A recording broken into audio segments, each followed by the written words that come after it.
Hi, this is Jo from jojoepic.com, and I'm here to help you organise your kids, your mind and your home so you have more time for the fun stuff. So today I've got a special guest, and Mimika is very much like me in a lot of respects. We're both expats. We're both working and living in countries that are not our birthplace, and we're both running our own companies and doing everything our own way, as well as juggling family. So Mimika was born in South Africa. She has her fingers in many pies, a bit like myself. So she's a TV host, she's a published author, a speaker, a business and branding and video marketing expert. And Mimika's passion is about helping entrepreneurs to attract their perfect clients and position their brand for higher sales, and sharing her branding and marketing expertise. So Mimika has run 4 successful businesses in 3 different countries, and she's the host of Mimika TV, a web show that inspires entrepreneurs to build brilliant business brand. And she's been an award-winning photographer for 12 years over 2 countries, and authored a couple of books. She's a public speaker and has experience as a live TV broadcaster. So, she has managed to fit a lot of stuff in. And we talk about how all that goes in together with being a mom and how she manages to juggle it all, and about what exactly it is that she does and how she can help you if you are starting out in business and looking to expand your brand further. Okay, so I hope you enjoy the show. As always, I will put all the links and information on the website. It'll be in the blog, and we'll get on with the interview now. Hi, and welcome today to Mimika Cooney, who is a South African, but you're in America, right? Yes, I'm now living in the US of A. So, Mimika, can you tell us a little bit about your family and yourself and where you are? Sure. Well, I know we have a long story. It's like, how much time do we have, darling? As you can tell, I'm not from around these parts. So I'm originally from South Africa, but I actually lived in England for 6 years, and my mom and my sister are still living there in good old Yorkshire. And I've now been living in the USA for 9 years. I've settled in Charlotte, North Carolina, and my husband and I have moved twice in 10 years to reestablish our businesses.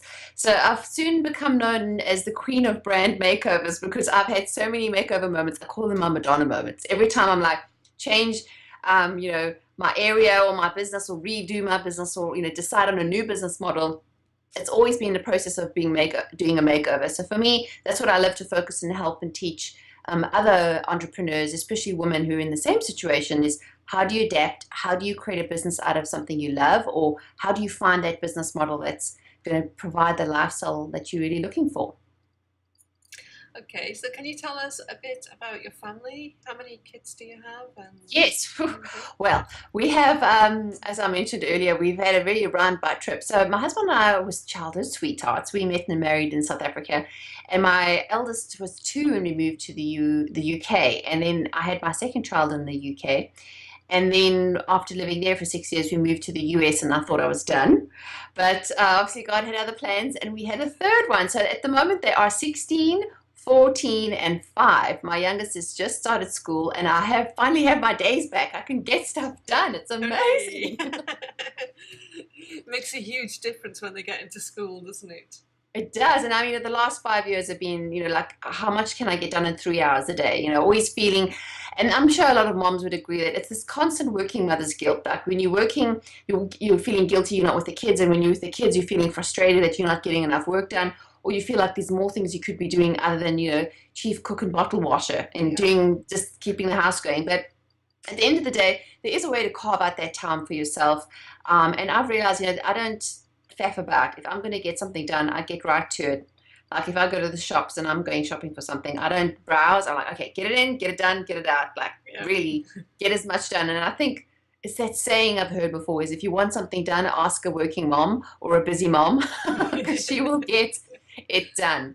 So yeah, and my eldest one has just started driving, which makes me rather nervous, but it definitely has freed up my mom's taxi, so I don't have to be in the carpool line every afternoon.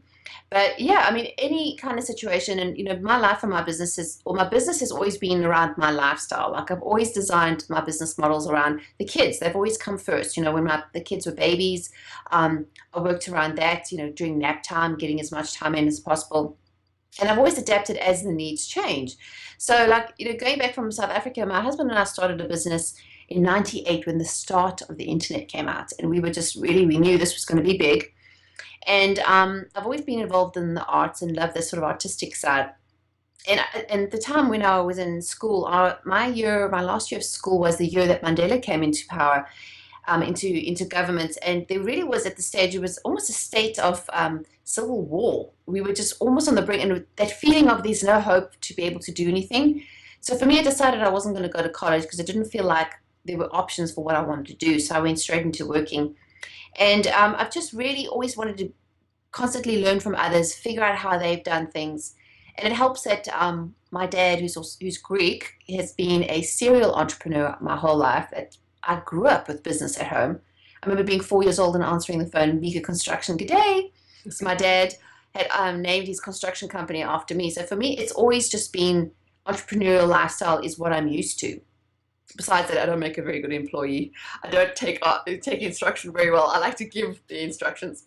So I soon learned what I liked and what I didn't like. And and of course, when we got married and had kids, I remember distinctly thinking, at that time I was working in a TV production company where we did on-air promotions. And that kind of lifestyle, people working like 14, 16 hours a day, constantly in the edit suite, running around, pressure. And as much as I love the creativity of it, I realized I couldn't sustain this if I wanted to be a mom. Like I really wanted to have a baby and stay home with her. I didn't want to have to put her in childcare all day while I worked all day. I'm like, what's the point of having a baby, right, if you can't spend time with her or him? So again, I decided that I needed to be my own boss. And at that stage, what I knew was, I've always been computer savvy, and my husband and I taught ourselves HTML website coding. So being one of the first in South Africa to know how to do that in our area, we started creating websites for local companies. And of course, things evolve and grow as needs change.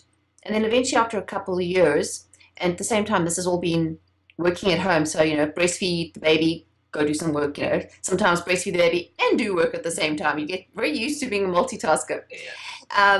And then, we built the business up, and eventually we got to a stage where we built it into a directory that we had the opportunity to move to the UK because my mom and my sister live there. And because we just felt being in South Africa, the rest of the world ignored us. They just felt that South African companies didn't have much to offer. Our internet connection was very slow. And we just felt that, for us to really compete on a global scale, we needed to be in either the US or the UK. So having British passports, my husband had a British passport, I had a Greek. We decided England was obviously the easiest way, and I happened to be pregnant. So I would not advise this. Immigrate country and have a baby and start a new business in 6 months. Not advisable, but not to say it can't be done. I mean, I must say, I probably learned to do things the hard way. Yeah. Most stress under the most difficult circumstances. But we live and we learn and we grow. And so, as those stages and developed and then I had the two of them at home, and then my youngest was 2 at the time. I had decided I really loved photography as a hobby, but I wanted to make this a career. So mom during the day, doing admin and PR and web design for my husband's business. And then I went back to night school. Well, with the kids went to sleep, once a week I went to the local college and did a night school course for a year. And then again, just slowly, as you kind of have a desire to do something, you start to build it up. And then I thought, well, to be paid as a photographer, what do photographers do? Oh, they shoot weddings. So I started in weddings thinking, well, everybody else is doing that, so I better be doing that, which is very bad advice when you want to start a business. You don't do your business based on trying to copy somebody else's model. So that's lesson number 1 for the day. You need to be authentic to yourself, and you need to design your business around your own likes and needs and wants, because it loses a lot of passion very quickly, and you'll have no energy to sustain something that's not really you. And that's why now, fast forward, 15, 16 years, I'm very passionate about helping people position their brands and start a business with the right foundation, because then everything else that follows, everything else that you do to market your business and get clients out there and, doing pricing and charging and websites and all of that comes secondary to knowing who you're talking to and designing your business around finding the right clients who fit exactly what your business idea is. Yeah, and like you say, having to fit it around your family and finding the right job that will do that is important too. And as your kids grow, because my schedule now is different than it was 3 years ago when my boy was in Yochia, kindergarten, which was different again to when I had him at home 24/7 sort of thing. So yeah, finding something that you can adapt with as well as you grow and as your kids grow is really important. Yeah, and having that flexibility, that's why I love being an entrepreneur. You know, I set my own schedule. Yeah. I'm all for freedom, that I want to be able to, like, you know, if I want to go watch my eldest daughter doing a track meet, I can go watch her, or I can go, you know, read and go, now that my daughter's in kindergarten, I want to go and have lunch with her one of the days. And having that flexibility is really what I aim for. And then especially even when it comes to scheduling with my clients, I don't want to be at their beck and call whenever they feel like they need, you know, want me to answer an email at 9 o'clock. I set my hours, and, you know, by being very firm about what it is that you can offer your clients, it sets their expectations, so they know you're going to get a professional service out of me, but within reason. Because this is another thing, is we want to please clients so badly that sometimes we just give in and we don't charge enough, and then it ends up being a downward spiral. So, but of course, when you're starting out and you haven't even come up with a business idea, you only learn these things by doing them. And unfortunately, there's no quick fix. There is just going through the school of hard knocks. The first year I always call is the honeymoon period. You're just so excited about your business idea, and you're learning, and you're just absorbing like a sponge everything you can do. Second year, you're like, okay, this is lots of hard work, and it kind of starts to get tiring. And you know, things you probably hit a wall, and you're like, this is frustrating. And then usually by the third year, you kind of get your groove and start to find, you know, what it is you like. I mean, for me, even in the last 6 months, I've changed my business model based on having tried things and realized I actually don't like doing that. And now I've totally switched my business model again. So again, you know, there's always the reset button. You can always pivot and change. You don't have to stick with something forever, but you only really know until you try. Yeah. So just got to try. Yeah, and I think there's people as well. It's a good job that we're a good mixture of people in the world, because there's people that I don't believe should be entrepreneurs, or, you know, it doesn't suit their personality or whatever. So I think that it's good that there's the option that you can just go out and get the 9-to-5 job if that suits your personality. But there's the option, especially these days now, we have the internet, and, you know, we can do basically whatever we like because the options are out there. Whereas when I came to Japan in '98, the internet was so new, there wasn't really much going on. And basically, because I didn't speak Japanese, my only option was teaching English. But, you know, like 15 years later, I can do whatever I like because I've got that internet connection, and, you know, you can set things up to suit your own personality and your own skills and, you know, your loves and the things that you really enjoy doing. So I think right now is a great opportunity for mums to be able to fit things in with their kids and to be earning money at the same time, because I think that's a big deal for mums to be able to earn their own money. And also, I mean, you don't necessarily have to have a business model that takes a lot of time or a lot of risk. Like a lot of moms that are staying at home who want to earn some money can do things like being a VA, like a virtual assistant, especially those who perhaps, you know, you spend all that money going to college and then you have a baby, you stay home with the kids, you still have that knowledge. To me, it's kind of a crying shame to just leave that and never go back and use that, because there's something that happens in our psychology, even though we're moms, and there comes a stage you need to do something for yourself, even if it's something you do a couple of hours a week, even if it's, you know, going to volunteer at the school. You need that feeling of purpose within your life. Not to say being a stay-at-home mom or, you know, being a full-time mom is lack of purpose. It's totally not. But there comes a time where you feel like you want to learn and you want to stretch and you want to try something, and the options are endless. Yeah. You know, you can provide the services, and you don't even have to go and take the risk of starting your own business. Like I know there's lots of websites out there like Fiverr, Fiverr.com. You know, Elance, you can post yourself up there, your resume or your CV, and say this is what your skills are, and people can start hiring you. So you are running your own business, but you don't necessarily have to have the high overhead of starting something and having to market it. So the options are endless. Yeah, because that's how I started really with Etsy, and just started really small. I didn't have a lot of money to input, so I just made a little bit, and what I made I kept on one side and put it back into the business and built it up slowly. But it fit with, you know, my husband was working long hours, so I didn't have any childcare. Everything had to be done around my voice, sort of thing. So it can be done, and sometimes it doesn't have to be done quickly. In fact, I think it's sometimes better not to do it too quickly, because that gives you a chance to grow at a proper rate rather than rushing in and making big mistakes.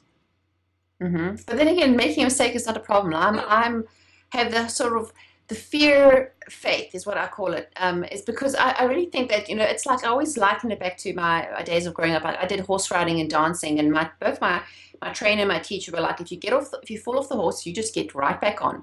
If you mess up, you just do it again and do it again and do it again, because it's only by doing it in repetition that we actually learn, first of all, what we're good at, how we can, you know, make ourselves better at it. And then, because like that saying, you know, it takes 10,000 hours to master something. It's only by failing and finding things that don't work, and then you figure out, okay, well, this doesn't work for me, so I'm going to try something new. And even up now, I mean, are you on Periscope or Blab?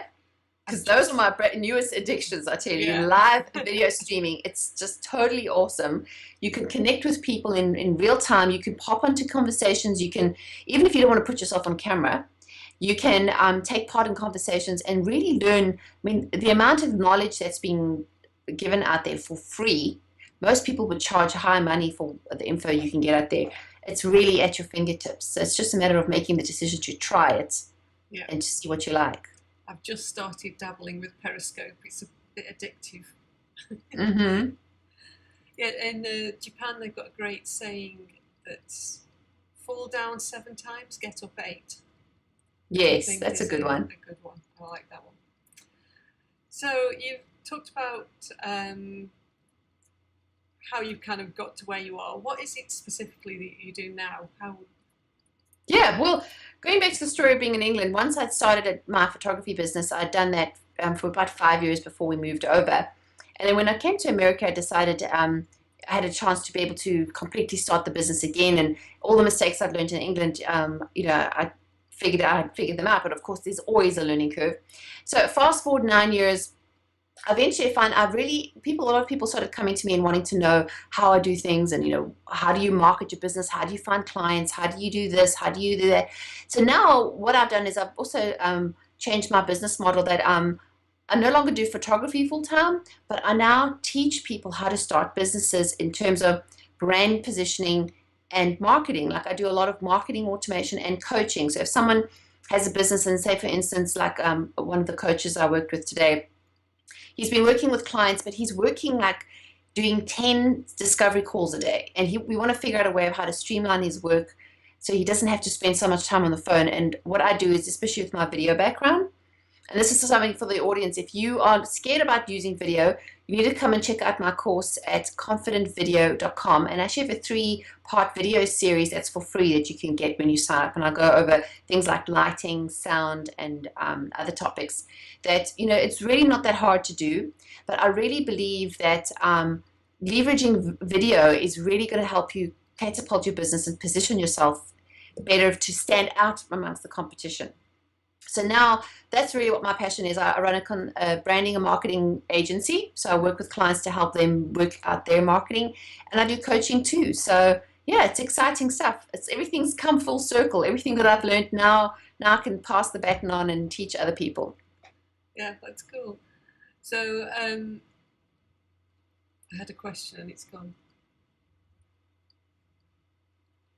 So do you do just one-on-one coaching, or do you run like courses as well?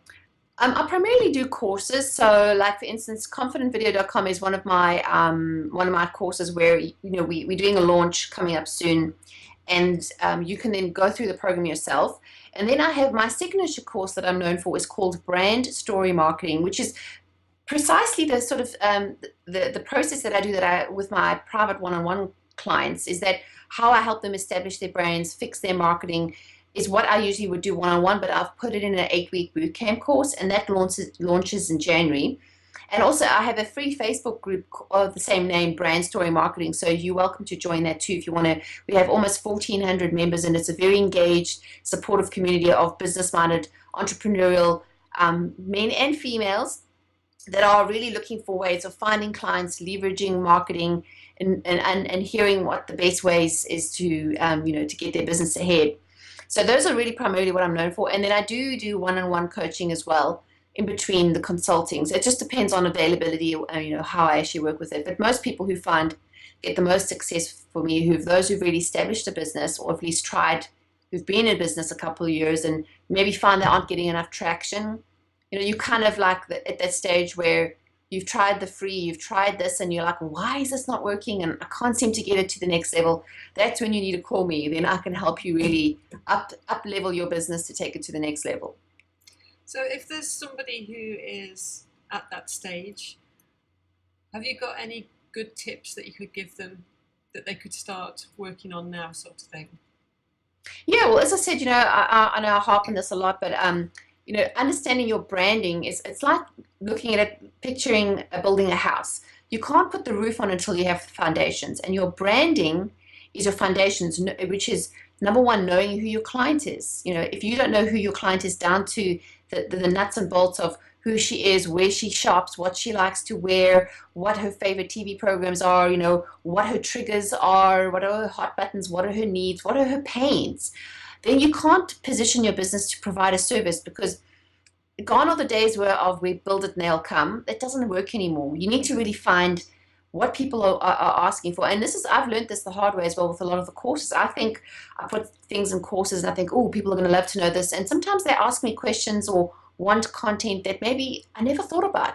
For example, with my video course, I always thought people want to know the techie stuff, what lighting to use and how to do editing. And yes, they do, but a big part of it is overcoming that fear of being in front of the camera. Like, how do I speak and what do I say? And all those little nuances that I kind of didn't consider, because for me, I've been trained as a broadcaster, and that was years ago when I worked through that fear process. But I've realized now, by surveying my audience and by getting and speaking to people, that really that's a big part of what's missing. So understanding who your client and what their needs are, and then, doing research, finding out what the market wants, asking questions, doing surveys, like popping into Facebook groups and seeing what are people talking about.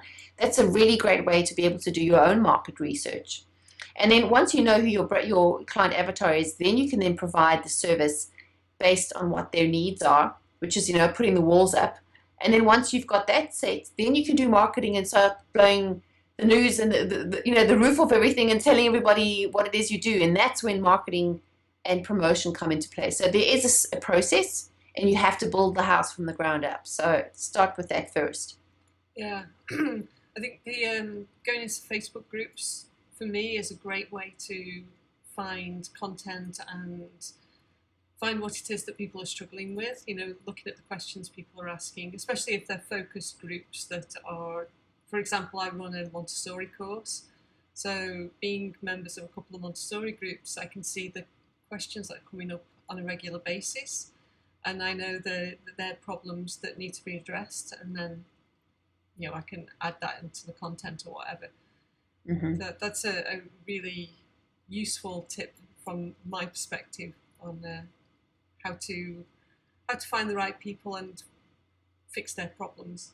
Mm-hmm. And sometimes you think you have an idea of who your ideal clients, and then as you start to evolve and try to test things, you start to realize, like even with my consulting, I've realized having a red velvet rope policy where you're only going to let people in your business who really are your ideal clients. If you think about you throwing a party and your business is you are in charge of who comes through that door, that if you just let on any client based on whether you just think, oh, well, it's money, so I must just take on anyone. Sometimes that could be a bad thing. If you take on the wrong client, there's usually either a disconnect or a misunderstanding, and both of you end up unhappy. Yeah. So knowing, who it is your client is, and down to, like saying, oh, I sell my services to women entrepreneurs. Okay, well, what kind of women entrepreneurs?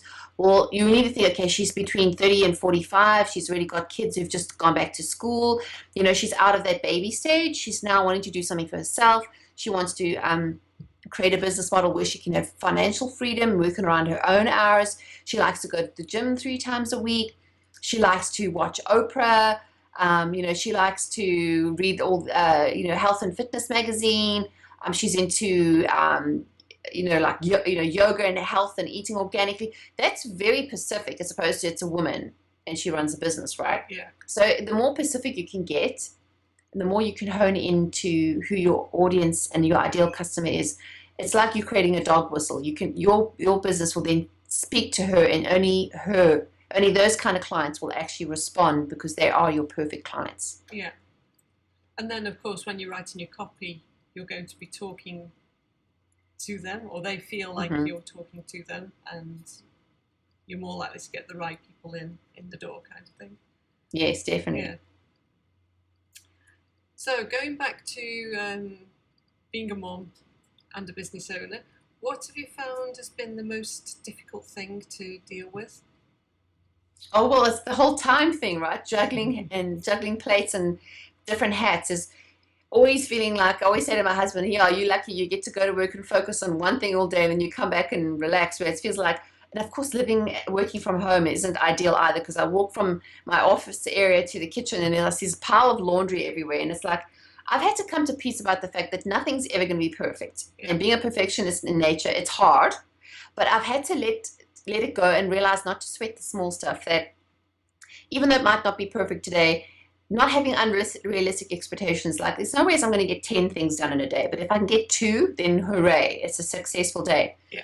And the other thing is, celebrating the little wins that, you look at, you might not be where you want to be, but if you look at how far you've come from where you were, there's always growth, there's always baby steps. And if we can celebrate that, it helps you to keep the faith, to just keep going.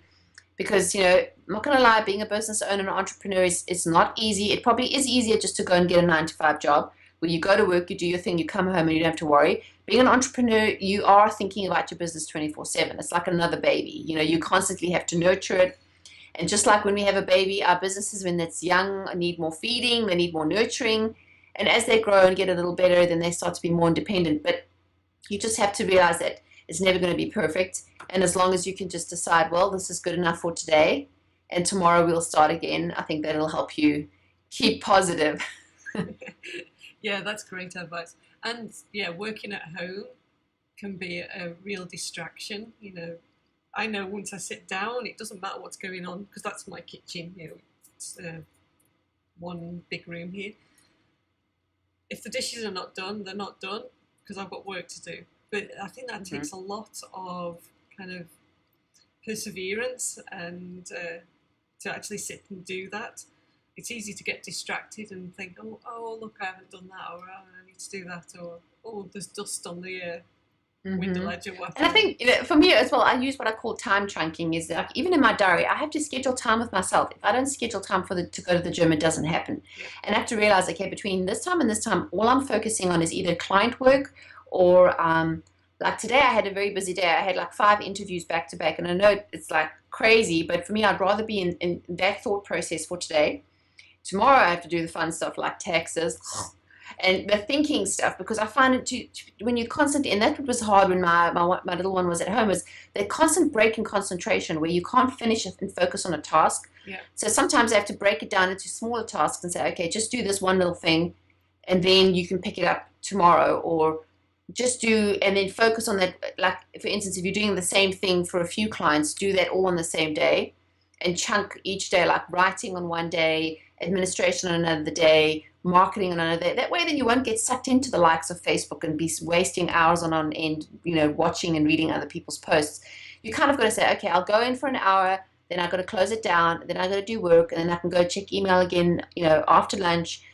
That's the only way is to really get your sanity and your productivity is just to take control of your diary. Yeah, I've even got my son blocking his time now, so he does the same thing. How old are your kids? I've only got the one. He's 10. Okay, so he's at that independent stage now where he can kind of get on and do his own thing, right? Yeah, but I used Montessori from when he was a baby, so he's always been fairly independent.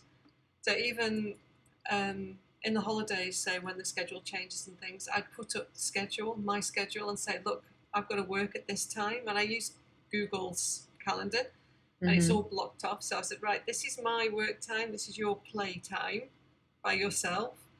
But now he'll just go out and play with his friends and things, so it's a lot easier. But yeah, when they're younger, there's a lot of that juggling, and they want mommy, and then if there's a sick day or something, that always throws a spanner in the works. So yeah, I think you have to be very flexible, and I think as well, mums, especially when he was younger, I was far more productive because you've got 30 minutes, you've got this is to do, you're going to bang it out sort of thing. There's no, I'll just check Facebook first.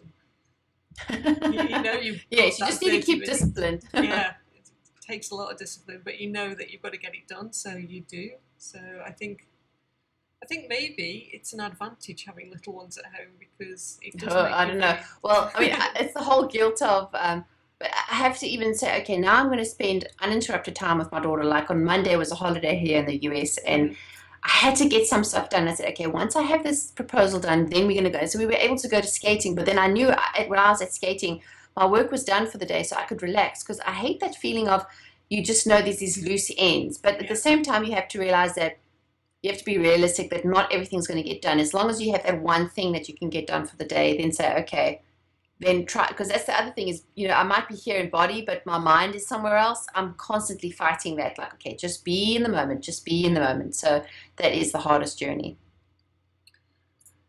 So,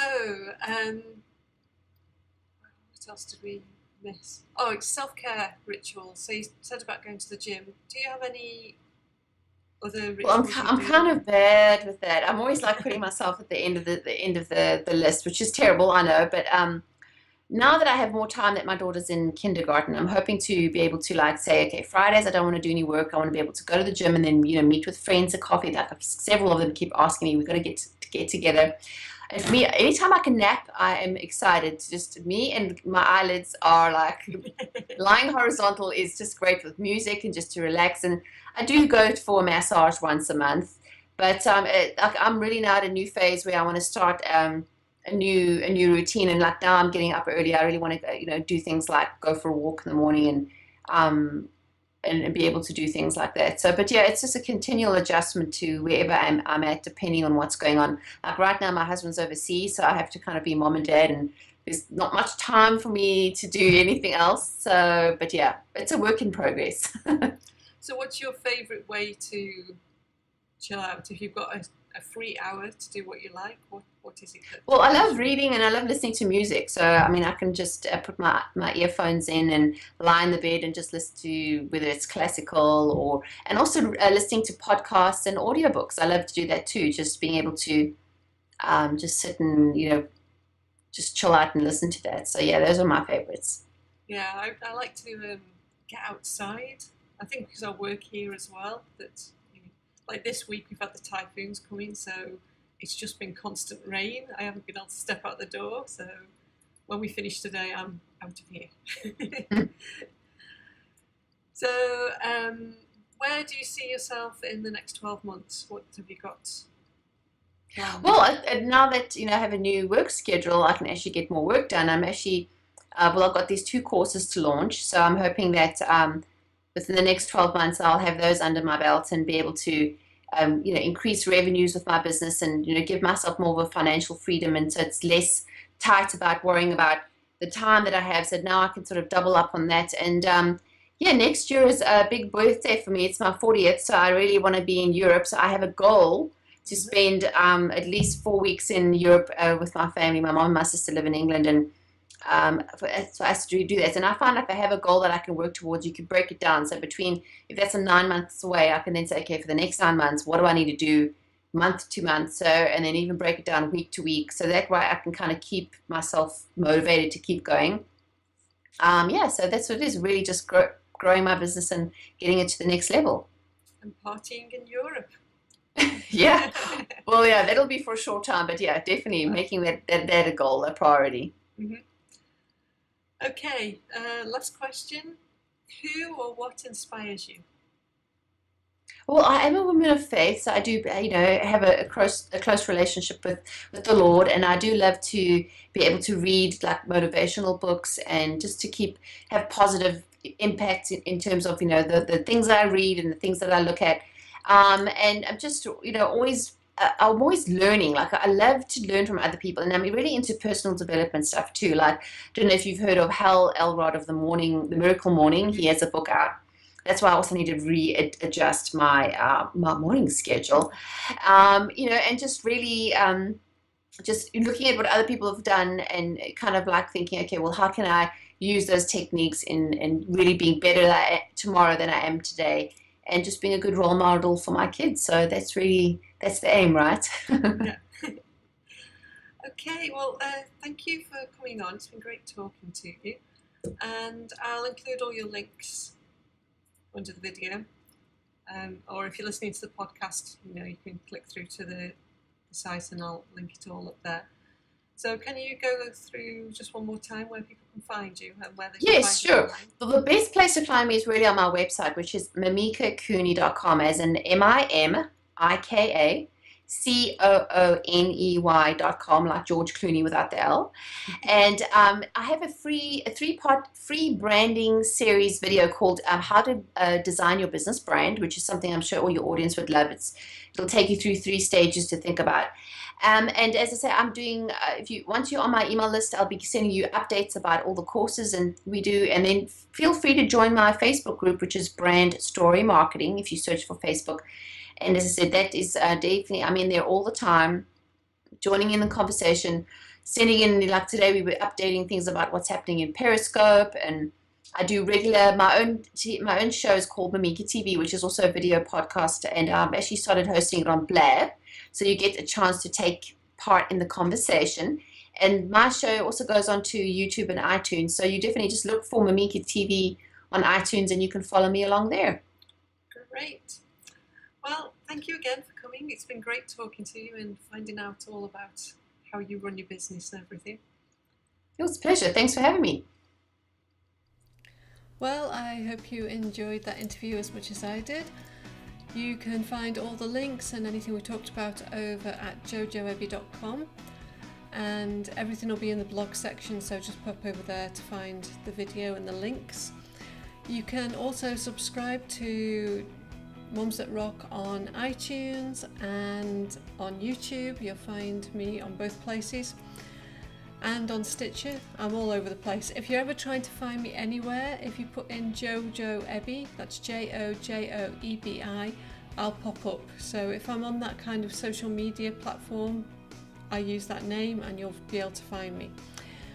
So I hope you enjoyed it. I will see you next week, and I look forward to hearing how much you enjoyed the show.